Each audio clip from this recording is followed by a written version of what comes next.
Irmãos, quem aqui ama o Espírito Santo? Você sabe que eu tenho um fascínio sobre o Espírito Santo. Às vezes eu estou em casa e eu me pego falando por horas somente essa frase: "Ô Espírito Santo". Espírito Santo é o nome dele.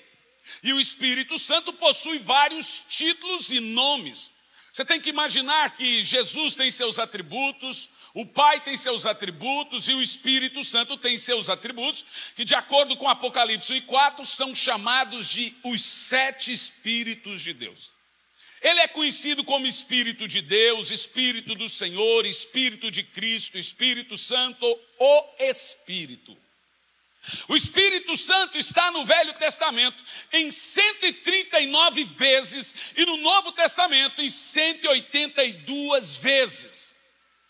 Ele é a pessoa mais protagonista da Bíblia. Ele protagonizou a criação. Em Gênesis 1:2 diz que havia trevas sobre a face do abismo e o Espírito de Deus pairava sobre a face das águas. Ele protagonizou o tempo profético, sendo ele o Espírito da visão, da revelação, da profecia e do profeta. Ele também protagonizou o tempo das reformas, sendo ele o Espírito das Escrituras. Ele protagonizou nos Salmos, ele protagonizou a sabedoria salomônica. Em toda a Bíblia há um protagonismo do Espírito Santo. Mas a pergunta que eu quero te fazer é: o que você sabe e o que você entende sobre Espírito Santo?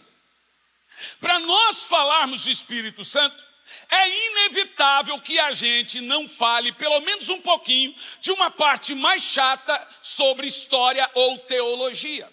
Porque cada linha teológica acredita o Espírito Santo do seu jeito.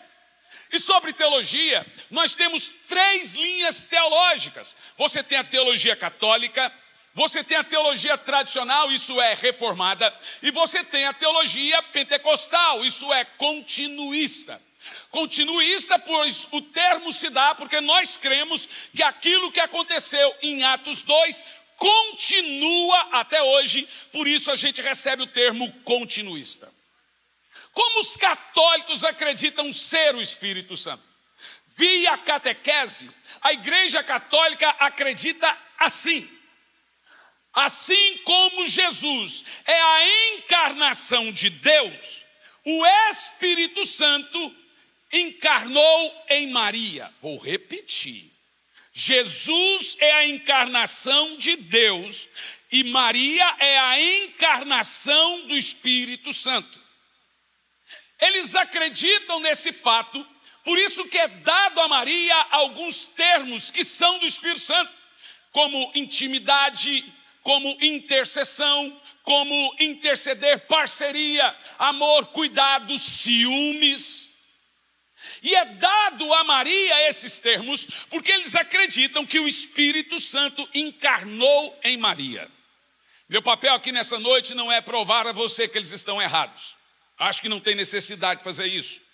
O meu papel é mostrar para você como cada linha teológica acredita no Espírito Santo. Por exemplo, os tradicionais, como eles acreditam ser o Espírito Santo? Em primeiro lugar, os tradicionais acreditam que o Espírito Santo é Deus.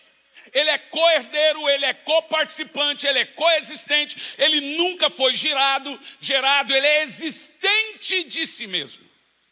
Assim como Jesus, o Espírito Santo veio a existir de si mesmo. Não houve um dia que ele foi criado. O detalhe é que para os tradicionais, o Espírito Santo, mesmo sendo Deus, ele não pode ser adorado. Você pensou a mesma coisa que eu. Como não adorar um Deus? Se não pode adorar, deixa de ser Deus. E um dia eu estava no aeroporto com um amigo precioso de confissão tradicional, e ele disse: Hernani, não pode adorar o Espírito Santo. Eu queria entender, eu falei: por que não pode adorar o Espírito Santo? Ele falou: porque Jesus, quando falou acerca do Espírito Santo, disse: quando ele vier, não falará de si mesmo, falará de mim. Meu amigo disse, nós tradicionais acreditamos que um ambiente onde o Espírito Santo está, ele vai levar a igreja a adorar Jesus. Isso, gente, não está incorreto, está incompleto. A teologia tradicional não é uma teologia errada, é uma teologia incompleta. Veja, é claro que é verdade que no ambiente em que o Espírito Santo opera, vai brotar de uma maneira sobrenatural um amor por Jesus. E é claro que é verdade que é o Espírito Santo que nos leva à adoração a Cristo. Mas não é só isso. Eu olhei para o meu amigo e disse, então o seu argumento é de quê? Jesus afirmou que o Espírito Santo viria para falar dele. Por isso ele não pode ser adorado? Falei, mas qual parte que diz que ele não pode ser adorado? Falei, vamos usar o seu argumento. De acordo com o seu argumento, Jesus também não pode ser adorado. Ele falou, oxe. E por que não? Falei, por quê? Porque Jesus também afirmou que ele não veio para fazer a sua vontade, mas para fazer a vontade do Pai. Jesus afirmou que veio para revelar o nome do Pai. Jesus afirmou que veio para levar o mundo ao Pai, sendo ele o caminho ao Pai. Se o argumento é esse, não deveríamos adorar Jesus também? Eu disse, querido, é uma besteira. Pois em Filipenses capítulo 2, versículo 6 está escrito, ao nome de Jesus é dado todo o poder no céu, na terra e embaixo da terra. E toda língua confesse que Jesus Cristo é o Senhor, para a glória do Pai. Sabe o que esse texto está dizendo? Que toda adoração feita a Jesus é para a glória do Pai. O Pai decidiu, se você passar a vida adorando Jesus, é para a glória dele. Significa, se você adorar qualquer um membro dessa divindade, Pai, Filho e Espírito Santo, eu quero adorar o Espírito Santo, você está adorando Deus. A nossa adoração ao Espírito Santo é uma adoração ao Deus único e verdadeiro. Por que isso é importante entender? Porque, infelizmente, tem muita gente que ainda não entende essa equação. O apóstolo Paulo traz o assunto à baila de duas formas. Eu vou analisar com você aqui dois textos. E o primeiro texto está em Efésios capítulo 4, no versículo 6. Presta atenção, gente. Em Efésios capítulo 4, no versículo 6, você precisa entender o conteúdo disso. O apóstolo Paulo vai evangelizar a cidade de Éfeso. Isso está registrado em Atos capítulo 19, em todo o capítulo. É considerado o maior avivamento de toda a Bíblia. O avivamento de Éfeso é tão poderoso que a cidade inteira começa a fazer fogueiras enormes, queimando livros de feitiçaria, bruxaria e idolatria. Paulo fica por 3 meses em Éfeso. Quando Paulo chega em Éfeso, ele vai em primeiro lugar no panteão dos deuses. Lá tinha dezenas e dezenas de deuses. Apolo, Astarote, Afrodite, Zeus e a mais famosa era Diana. De repente ele vê um altar sem imagem e sem nome. Estava escrito assim nesse altar, ao Deus desconhecido. Paulo então pergunta para alguém, e essa pessoa informa que está falando do Deus dos judeus. Paulo então diz, essa é a minha deixa. E agora toda a carta de Éfeso é baseada na mensagem de Paulo ao Deus desconhecido. O capítulo 4 é um tratado para entender o Espírito Santo. Em todo o capítulo 4, você vai ver que lá no início ele fala um só Senhor, uma só fé, um só batismo, um só Espírito. Mas ele está diante de um povo que adorava um monte de deuses. Olha o que ele fala no capítulo 6. Um só Deus e Pai de todos. O quê? Você está dizendo que os nossos deuses não é deuses, Paulo? Por isso que apanhava. A mensagem de Paulo não massageia a idolatria dos efésios. Ele vai em cima e ele já diz de cara, só tem um Deus e Pai de todos. Mas ele não esquece de como funciona isso. Ele diz, um só Deus e Pai de todos. O qual é? Sobre todos, por todos e em todos. Vamos lá. Sobre todos, por todos e em todos. Sabe, o texto é muito simples. É evidente que o texto está falando da divindade de Deus. Só que ele está compartimentizando aqui como que funciona. Deus sobre todos. Quem é Ele? Deus por todos. Quem é Ele? Deus em todos. Quem é Ele? Você vai ver que o Velho Testamento apresenta um Deus interpessoal, Deus sobre. Você vai ver que o Novo Testamento começa a apresentar por um curto espaço de tempo um Deus por todos, morrendo por todos, curando a todos, restaurando a todos. Mas você vai ver que lá um pouquinho no futuro, Paulo apresenta um Deus completamente pessoal. Deus só é pessoal por causa do Espírito Santo. O Espírito Santo é toda manifestação relacional de Deus. Deus se relaciona através do Espírito Santo. E eu quero mostrar para você na Bíblia, Deus em todos. Deus sobre todos, interpessoal. Deus por todos, interpessoal. Deus em todos, pessoal. Quem é Deus sobre todos? Vamos lá, forte aí. Quem é Deus sobre todos? O Pai. Quem é Deus por todos? Quem é Deus em todos? E aí Paulo vai nos dar mais um texto para você entender de uma forma completa. Segunda de Paulo aos Coríntios, capítulo 13, no versículo 14. Se for uma versão bíblica de texto recebido, é o verso 14. Se for de texto crítico, não tem o texto. Pulou rápido. Verso 14, 13 e 14. Nós já lemos esse texto por várias vezes. Ele é mencionado. A Ju falou aqui, no final de sua ministração, a graça do Senhor Jesus, o amor de Deus o Pai e a consolação do Espírito Santo seja com todos vocês. É a famosa bênção apostólica, 13 e 14 de 2 de Paulo aos Coríntios. Eu gosto de colocar na tela para a gente meditar. Fica um pouco mais fácil. Eu acho que saiu o texto. Está lá. Vamos ver lá? Vamos ler, todo mundo. E o amor de Deus e a comunhão do Espírito Santo seja com todos. Deixa o texto na tela. Qual é o ministério do Filho? Tá fácil, gente. Qual é? Graça. Qual é o ministério do Filho? Qual é o ministério do Pai? Qual é o ministério do Espírito Santo? Você. Você é o ministério do Espírito Santo.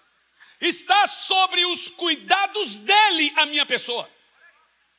Jesus afirmou que depois que ele partisse, o Espírito Santo seria a minha prioridade. E ele jogou ao Espírito Santo os cuidados da igreja. Observe esse texto. Quando você cavuca esse texto aqui, olha, graça, amor e comunhão. Só um aqui tem o ministério da intimidade. Não existe comunicação com Deus sem o Espírito Santo. Sabe o que esse texto está dizendo aqui, irmãos? Que se eu não tenho comunhão com o Espírito Santo, eu não tenho comunhão com Deus.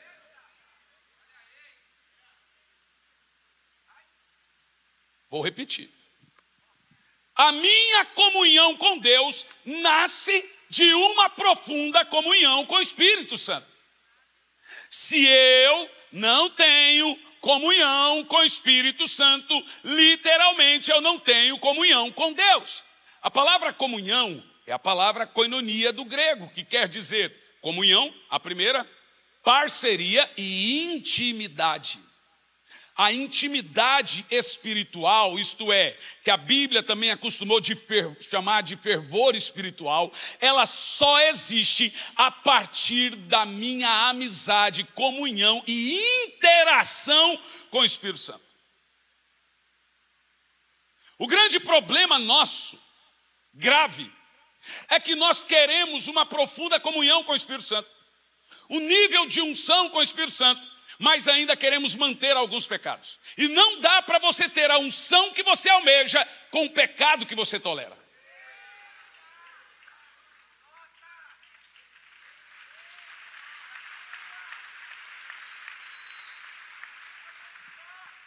Você terá que escolher. Ambos são prazerosos. O problema é que as pessoas sabem que tem que ter comunhão com o Espírito Santo, mas não conseguem discernir ou explicar como que tem essa comunhão com o Espírito Santo. Eu vou fazer algumas perguntas a você. Isso vai te ajudar aqui nessa noite. Quem aqui ama o Senhor? Verbaliza isso, por favor. Mais alto. Olha para mim aqui. O que eu vou te dizer agora, não fica com raiva de mim. Não é pessoal. É porque é verdade. Olha para mim. Todo mundo, cada um de nós, eu, imaginamos que temos um amor por Deus. Mas quando você vai analisar a Bíblia Sagrada, você vai perceber que não é tão fácil amar a Deus quanto parece. Se amar a Deus fosse tão comum e tão fácil quanto nós falamos, não teria uma maldição terrível, não teria mandamentos no Velho Testamento e não teriam mandamentos no Novo Testamento. 1 de Paulo aos Coríntios, capítulo 16, no versículo 22, o apóstolo Paulo afirma: quem não ama o Senhor, seja amaldiçoado. Precisa de um texto desse, já que é tão fácil amar a Deus? Se alguém não ama o Senhor, seja maldito, seja anátema. Olha para mim. Amar a Deus na Bíblia não é verbo. Deus não considera amor por palavras. Você vai ver que há 1800 textos na Bíblia dizendo: quando você for adorar, levante as mãos ao Senhor. Textos como: levanta as mãos e adora, levanta as mãos, levantei minhas mãos. São 1800 textos dos rituais do Velho Testamento. São 910 textos afirmando: cante em alta voz. São dezenas de textos afirmando: se prostre diante dele. Você percebe que o que Deus está cobrando é muito longe daquilo que falamos. Amor para nós é sentimento, para Deus revelação. Tem gente que fala assim: eu queria me sentir amado por Deus. Não existe esse meio. Ninguém tem que se sentir amado, você tem que crer que você é amado. Amor por Deus é fé, não é sentimentos. Eu creio que Deus me ama, acabou. Eu não sinto. Mas escute bem o que eu vou te dar aqui. Presta atenção que isso é sério. Quando nós vamos falar de amor por Deus na Bíblia, você tem que imaginar que há o termo nos 10 mandamentos e há o termo no Sermão do Monte. O Sermão do Monte compõe 53 doutrinas dentro de 3 capítulos e 118 versículos.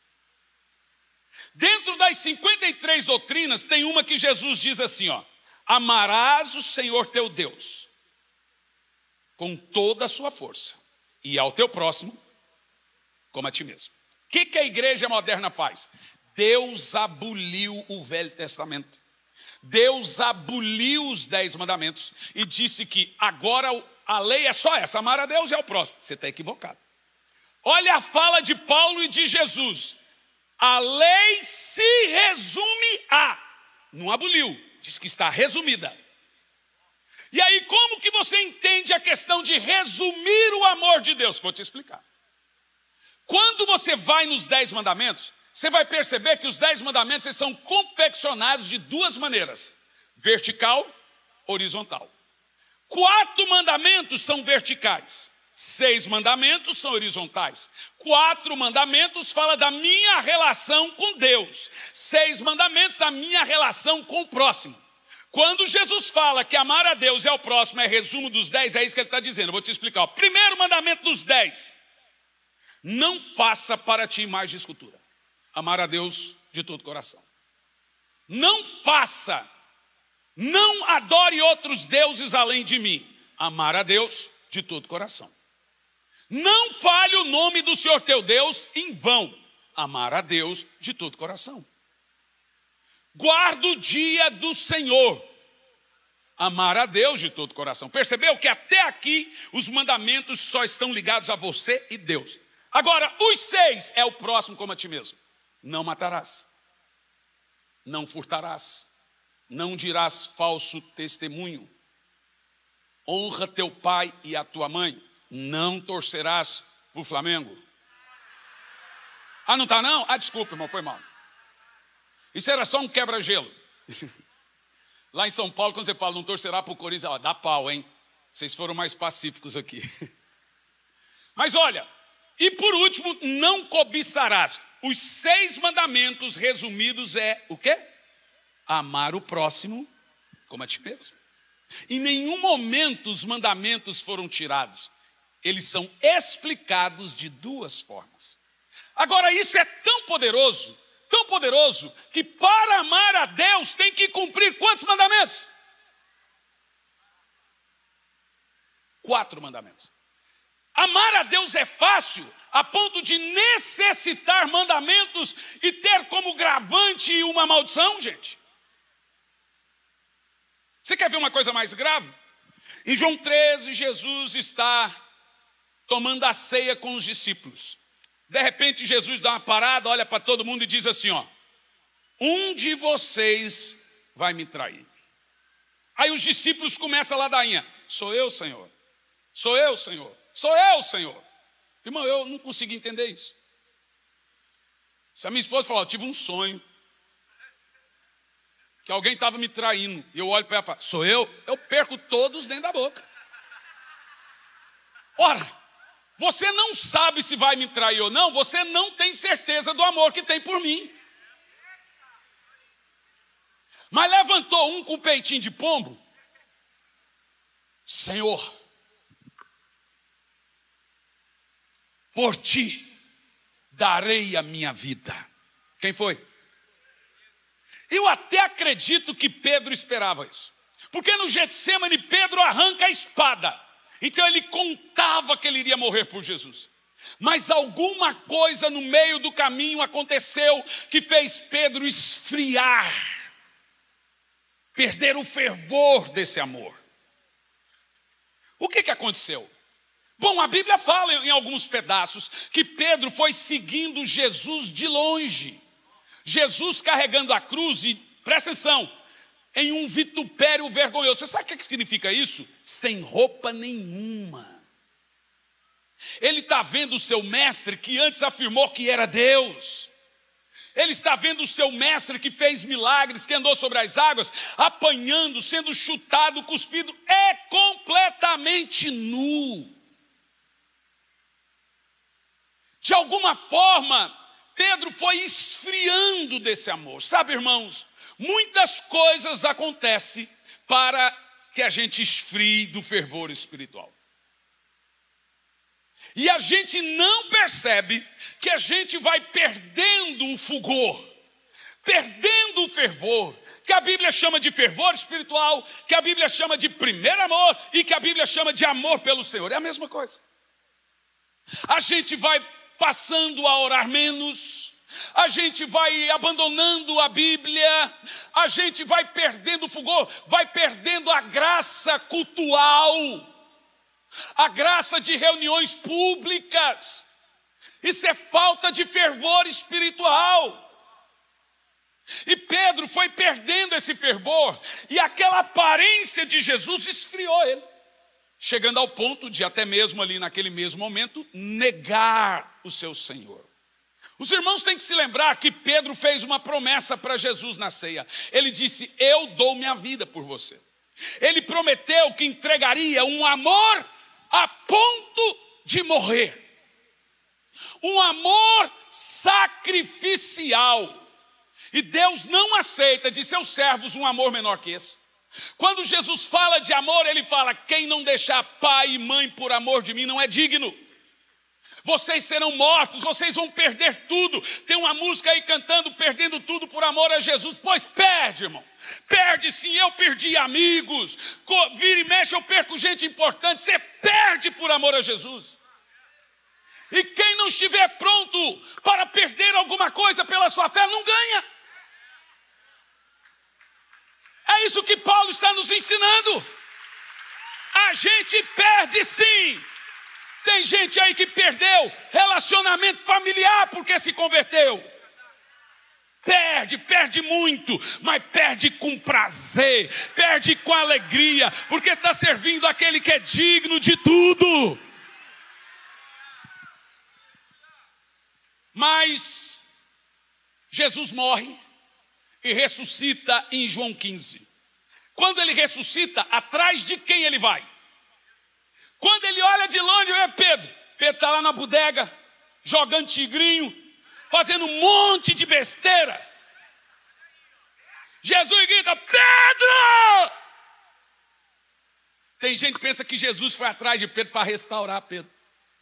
Jesus foi atrás de Pedro para meter o dedo na ferida. E eu mostro para você. Jesus não disse bom dia, boa noite, te amo, tal, que saudade. Ele olha para Pedro e Pedro, você me ama? Sabe por que ele faz essa pergunta? Porque Pedro disse que amava.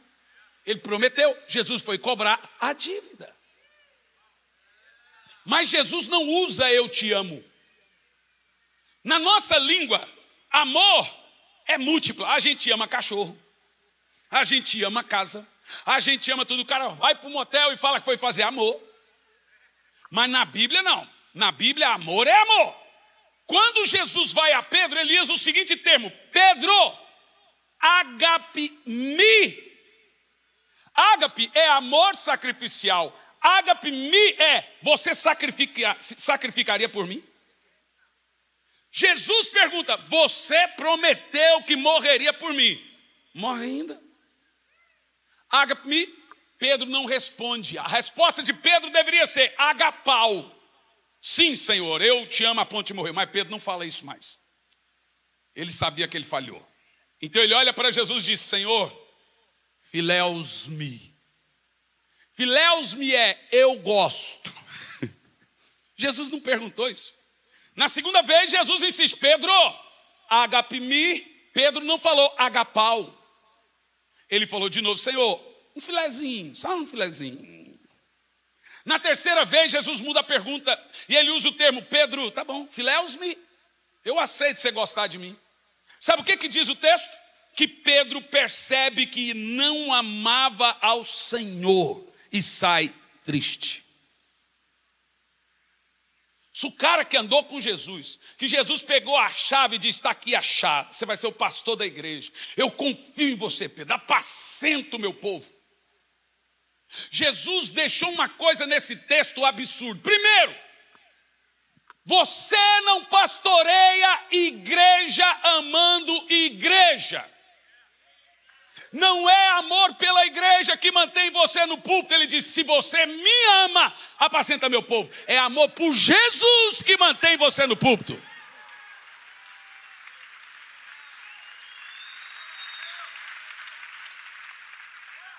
Você só consegue amar o pecador, o problemático, o complicado, com um profundo amor por Jesus. Você não aguenta não, irmão. Não aguenta. Tempo desse, a mulher lá na igreja, terminou o culto, foi para o Facebook e escreveu: eu sou colérico, irmão, mais conhecido como barraqueiro. A mulher vai lá para o Facebook. Gente igual a gente não pode ter rede social, irmão. Eu tenho a minha nora que deleta tudo que é crítica no Instagram. Quando eu vou ver, é só elogio. O povo me ama demais. Nunca li uma crítica. Dá não. Aí a mulher foi lá e escreveu, depois do culto: Senhor, fala comigo. Falei: ah, meu Deus. 2 semanas preparando o sermão, orando e jejuando, vou lá e prego, a irmã fala: Senhor, fala comigo. Quem pregou para ela foi o quê? Um robô? Aí eu não aguentei, irmão. Fui no comentário e escrevi assim: serva minha,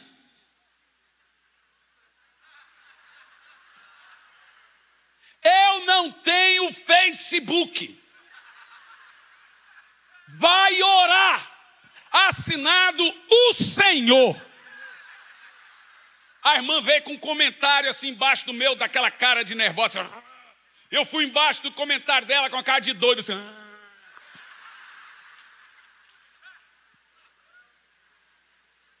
Não, gente é gente. O dia que você achar uma igreja perfeita, não vai para lá, você vai estragar a igreja. A história de Jesus com Pedro trabalha o seguinte: Pedro está fervoroso, Pedro está frio, Pedro está fervoroso de novo. Porque depois Pedro consegue cumprir o que promete a Jesus. Ele morre numa cruz e não volta atrás. O que nós vamos entender? O que acontece nesse interim quando nós esfriamos?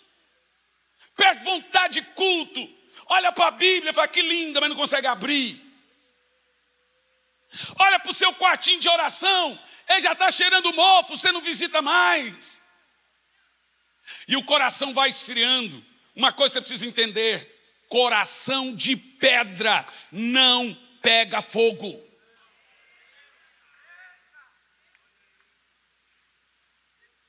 Irmão, para pensar na história de Pedro. E agora nós vamos examinar a nós mesmos e ver como anda o nosso fervor ou o nosso amor pelo Senhor. Porque esse amor, ele não pode ser gerado por nós mesmos. Não há poder em você para produzir amor por Deus. E nem amor de Deus. Em Gálatas 4:6 afirma que nós só reconhecemos que o Senhor nos ama por causa do Espírito Santo. Gálatas 4, versículo 6 afirma que Deus enviou o Espírito Santo, isso é, o Espírito, seu Filho, para que cada um de nós podemos chamar Deus de Pai. Entendeu? Então, o recebimento do Espírito Santo, ele faz uma coisa tremenda. Primeiro, ele faz você entender o amor de Deus por você. Tem que ter auxílio e obra do Espírito Santo para entender que é amado. Quer ver? Romanos 5, versículo 5. Romanos 5, no versículo 5, nos mostra como nós amamos o Senhor. Olha o que diz o texto, Romanos 5 e 5. E a esperança não decepciona, porque Deus, eu amo esse texto, gente. Deus derramou o seu amor em nossos corações pelo Espírito Santo. Sabe o que o texto está dizendo? O relacionamento de Deus comigo é baseado no amor. E esse amor passa pelo Espírito Santo.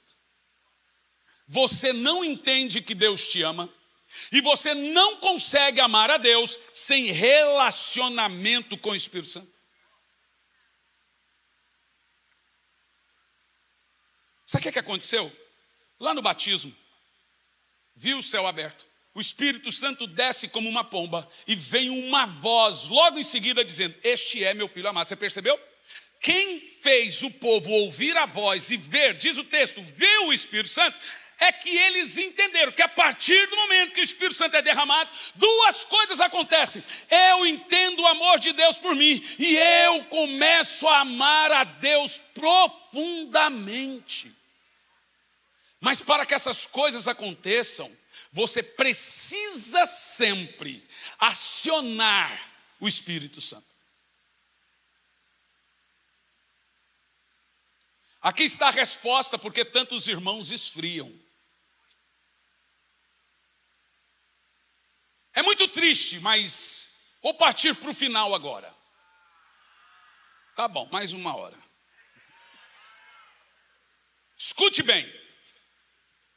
Atos 19, versículo 6, nós temos o relato da igreja de Éfeso. O Espírito Santo desce naquela cidade. A cidade toda recebe o Espírito Santo. E é um alvoroço. as ruas são tomadas, os templos de panteões são esvaziados e o povo passa a adorar a Deus nas praças, multidões. A cidade tinha 300 mil habitantes e as multidões se voltaram para o Deus desconhecido que Paulo estava pregando. Mas qual foi o segredo desse avivamento? Verso 6 diz: e impondo Paulo as mãos, veio sobre eles o Espírito Santo. Qual foi o segredo do avivamento de Éfeso? Eles receberam quem? Quem que eles receberam? O Espírito Santo. A Bíblia afirma que o Espírito Santo é um penhor. A palavra penhor é pequena joia. Não disse que é barata joia. Por exemplo, Jesus é lembrado como grandioso, maravilhoso, conselheiro, Deus forte para a eternidade, príncipe da paz. Efésios 1:10 diz que de fazer convergir nele todas as coisas que estão no céu e na terra, Jesus é muito grande. Se a palavra fosse em inglês, usaríamos o termo amazing. Amazing Jesus. Ele é grandioso. Mas quando vai falar do Espírito Santo, a palavra é precioso. E nós traduzindo essa palavra, se fosse no inglês seria precious, e em inglês essa palavra é pequena cara joia, precious. Diferente de Jesus, o Espírito Santo é uma joia tão cara, mas tão cara, que você tem que esconder. Você sabe como é que diz isso na linguagem de surdos e mudos? O dia que eu vi eles, eu estava sentado e eles ali interpretando para os surdos, aquilo, eu falei, uau, eita, que lindo. Aí depois eu perguntei para a irmã, ela me explicou, é isso aqui, ó. Agora você vai chamar ele de penhor, batismo com o Espírito Santo, é isso aqui, ó. É bonito, não é, gente? Eu entendi essa pequena parte como esse penhor, essa joia tão delicada, tão cheia, que eu tenho que esconder, eu tenho que guardar esse relacionamento, eu tenho que fazer esse relacionamento funcionar. Sabe o que me assusta nisso que nós vamos ver agora? A igreja de Éfeso recebe o maior avivamento da Bíblia. E o avivamento de Éfeso é bem parecido com o de Josias. Josias, a partir dos 8 anos, vira rei, e ele é o maior avivalista do Velho Testamento. Ele monta cultos nas ruas e praças, quebra os altares, e o povo também começa a queimar feitiçarias nas ruas, igualzinho em Éfeso. A diferença é que Paulo era um homem bem experiente e Josias era um garoto. Mas quando o Espírito Santo vem em Éfeso, irmão, leia o capítulo 19, só um capítulo. Você vai falar, uau, eu nunca li algo tão poderoso assim. Mas quando eu vou para Apocalipse capítulo 2, põe Apocalipse 2 a partir do versículo 1, o Senhor vai falar com qual igreja? A de Éfeso. É chocante. Eu vou te dizer aqui que nós vamos ler as linhas mais tristes de toda a Bíblia. E o Senhor começa assim: escreve ao anjo da igreja que está em Éfeso. Isso diz aquele que tem na sua destra 7 estrelas, ou seja, 7 pastores, que anda no meio dos 7 castiçais de ouro, ou seja, os 7 espíritos. Continua. Eu sei as tuas obras e o teu trabalho, e a tua paciência, e que não pode sofrer os maus. E pusestes à prova os que se dizem apóstolos e não são, e os achastes mentirosos. Deixa aqui congelado, texto anterior. Primeiro ponto a se notar aqui: uma igreja perfeita. O pastor dessa igreja não pode julgá-la, porque o que ele vier é isso. O julgamento de Jesus é de foro íntimo, só Jesus viu. Esse é o problema do fervor espiritual. Só o Espírito Santo sabe se eu estou tendo ou não. A gente vira uma corrida de rato e passamos a nos relacionar com o grupo de louvor do qual eu faço parte, com o Kids do qual eu faço parte, que tem que se relacionar, o dos voluntários, o diaconato, ali o meu grupo que eu faço parte. Mas perdemos ou às vezes não temos relacionamento com Deus. Olha para mim aqui. E aí nós passamos até aquela corrida de rato. Senhor, abençoa meu dia, você diz amém. Vai dormir, Senhor, obrigado pelo dia, amém. Aí eu não consigo, pastor, eu não consigo orar, está corrido, então eu oro onde eu estou, não sei o que, irmão. Essa geração de iPad, de smartphone, Smart TV, Netflix, HBO, essa geração de tudo isso, de Instagram, só vai provar que a falta de comunhão com o Espírito Santo nunca foi por falta de tempo. O judeu ora 3 vezes por dia, o muçulmano 5, o budista ora 10 vezes por dia, o Seishonoe 18, e nós, tirando o judeu, eles têm deuses mortos, mas o trata como se estivesse vivo, e nós que temos um Deus vivo e o tratamos como se estivesse morto.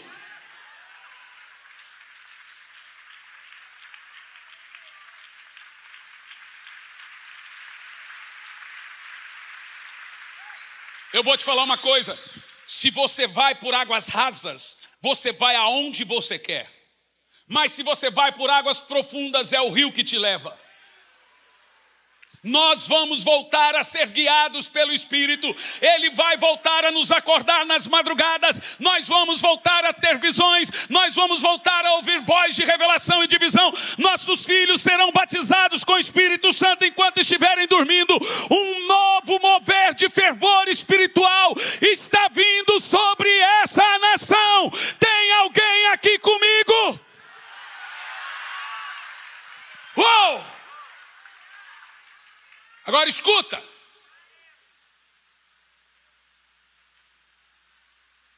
Próximo texto da igreja de Éfeso.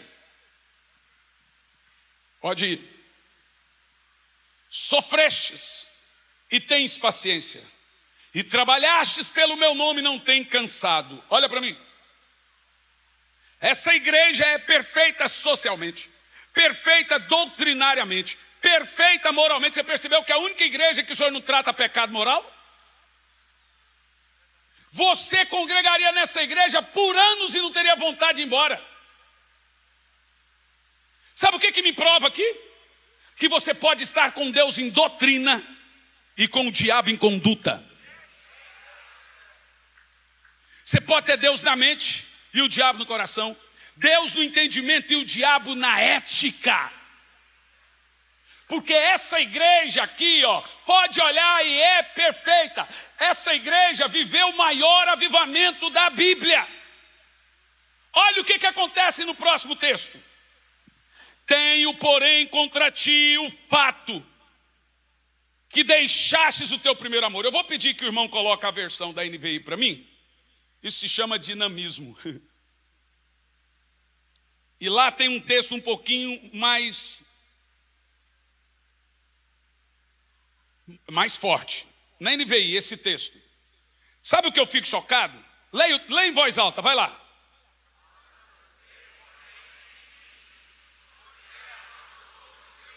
Olha o que diz o texto. Você abandonou o primeiro amor. Sabe o que o texto está dizendo? Foi escolha sua. Como é possível? Irmão, se você vai no país de Gales, onde teve avivamento em 1906, não é nem sombra. Se você vai em Londres, eu te falei, o museu foi fechado e eu ganhei. Não é nem sombra do avivamento de Wesley. Você vai em Massachusetts, não é nem sombra, lá está Oxford, não é nem sombra do avivamento de Edwards. É possível você estar fervoroso e esfriando e nem se lembrar. Éfeso, 50 anos depois, 50, não é 2.000 anos ou 100 ou 200, 50 anos depois, eles não são nem sombra do avivamento de Atos 19. O que aconteceu com Éfeso? Agora a parte mais triste está nessas linhas. Vamos prosseguir. Lembra-te de onde caiu. Olha para mim.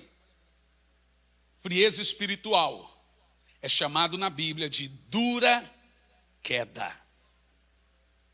Um crente sem fervor está caído.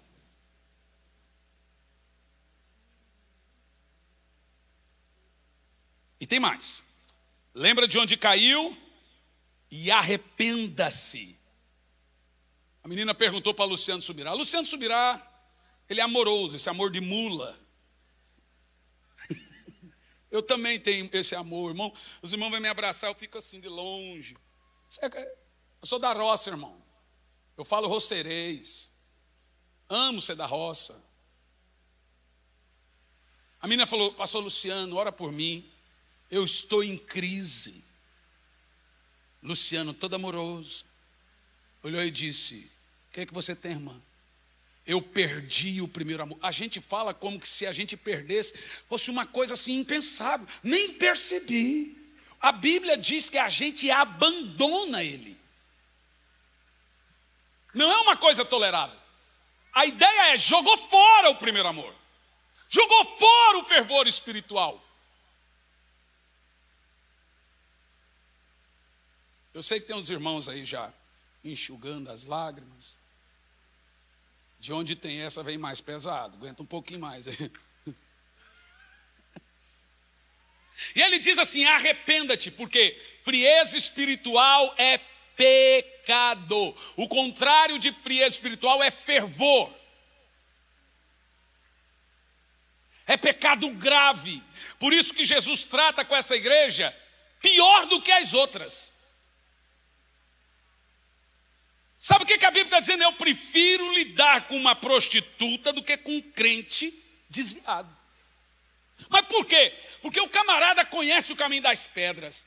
Você vai falar com ele e fala assim, não, eu já sei de tudo que você está falando. Você não pode chegar num nível a ponto de desprezar o Espírito Santo. E triste isso aqui, ó, diz aqui, ó, arrependa-se e volte a praticar as obras que praticava no princípio. Princípio da onde? Lembra de Atos 19. O que Jesus está cobrando desse povo é tudo que eles viveram no avivamento.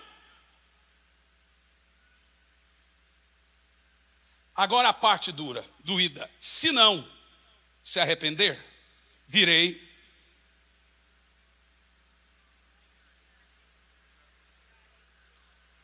Deixa eu te falar um negócio. Candelabro, ou 7 lâmpadas de fogo, representa os 7 Espíritos de Deus, de Apocalipse 1 e 4. E os 7 Espíritos de Deus são atributos do Espírito Santo. Quando Jesus vem nascer, a Bíblia diz que ele nasce cheio do Espírito Santo com os 7 Espíritos de Deus. Olha o que o texto bíblico está dizendo. Vocês perderam o fogo do candelabro. Sabe o que o texto está dizendo? Se você não se arrepender, eu vou retirar o Espírito Santo do meio de vocês. Tem igreja aí que se o Espírito Santo for embora, eles nem vão notar. O que eles perderam? Atos 19, 6, o que eles ganharam? O que eles ganharam? O Espírito Santo. O que eles perdem aqui? O Espírito Santo. Aí você pode perguntar, tá bom, pastor, eu entendi. O que é esse primeiro amor? Jeremias 20, versículo 9 afirma, há um fogo queimando no meu peito, que eu não consigo controlar. Os discípulos no caminho de Emaús diziam, queimava o nosso coração enquanto ele falava. Não tem como não ter esse fervor. A sensação de alguém que está avivado é olhos molhados, coração em chamas, muito fervor, é gente que quer estar diante do Senhor. Eu fico muito preocupado na igreja que eu sou pastor, quando eu olho e vejo aquele irmão, você está meio estranho, está acontecendo alguma coisa com você? Você é de dar glória a Deus, você é de dar aleluia, você é fervoroso, mas você está aí esquisito. O que está acontecendo? Estou com os problemas, viu? Problema de Pedro. Essas coisas vão nos esfriando, mas é aí que acontece. Por que não pode ter esse tipo de coisa? Porque eu preciso acionar o Espírito Santo. Se eu não tiver comunhão plena com o Espírito Santo, não tem como manter avivamento nenhum. Escute o que eu estou dizendo. Essa igreja vai viver um avivamento de mais de 18 anos. Vou repetir. Essa igreja vai viver um avivamento de mais de 18 anos. E dentro desses 18 anos vai acontecer uma coisa, que acontece caracteristicamente em todo avivamento: um aceleramento. É quando você colhe em 3 anos o que colheria em 30. Tem uma coisa soprando sobre nossa nação. Tem um vento. Eu vi uma pastora coreana pregando lá na Coreia esse final de semana, e ela disse nessas palavras: o Brasil é a terra do avivamento. Nós precisamos entender, e o avivamento nasce da nossa busca desesperada pelo Espírito Santo. Eu estava pregando na Colômbia, 350 mil pessoas, e eu gritava: desespero, desespero, desespero. Terminou, o pastor falou para mim: por que você estava repetindo desespero? Porque Isaías 44:3 fala que a terra seca só vai experimentar chuva se ela estiver desesperada. É a definição para a palavra sedenta. Estava em Macaé, pregando. Entrou 15 crianças correndo dentro da igreja, e orando em línguas, em gritos, em lágrimas. Eu falei: bom, essas crianças veio de alguma salinha, alguma coisa. Não, não foi isso que aconteceu. Terminou o culto, o pastor veio falar para mim: você viu aquelas crianças? Eu vi. Elas não estavam em salinha nenhuma. Elas não são da igreja. Elas são da onde? Vou te dizer. Havia segura essa bomba aí, irmãos. Havia uma pizzaria do lado da igreja, e estava tendo uma festa de criança. De repente, um garotinho de 7 anos subiu para escorregar. A hora que ele subiu, o Espírito Santo pegou ele lá em cima. A hora que ele escorregou, ali naquela piscina de bolinha, todas as crianças haviam sido batizadas com o Espírito Santo. Por uma escolha delas, elas saíram correndo e foram na igreja. Os pais vieram atrás e se jogam no chão, entregando a sua vida e sua alma a Jesus. Meu precioso irmão, não existe, não tem como, não é impossível. Nós vamos voltar as nossas faces para o nosso relacionamento com o Espírito Santo, e nós vamos viver o maior avivamento de nossas casas. Vão começar dentro de lares, vão começar dentro de casas. Semana passada eu recebo uma mensagem: a garotinha desce para tomar o café, 6:30 da manhã, tomando o café para ir para a escola. Daqui um pouco, a criança começa a tremer inteirinha na mesa. O Espírito Santo vem sobre ela no café da manhã. A criança não consegue ir para a escola. Uma outra mãe, a escola liga: vem aqui que sua filha está passando mal, não sabemos o que é. Quando a mãe chega lá, a menina está sentada na cadeira em lágrimas e assim: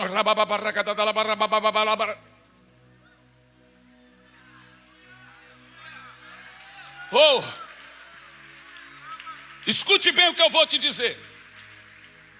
Você sabia que dá para ver o Espírito Santo? No Velho Testamento ele foi visto muitas vezes, mas nominalmente no Novo, por 2 vezes. A primeira vez, viram como uma pomba. A segunda vez está no plural, diz: e viram o Espírito Santo como línguas de fogo. Quem viu?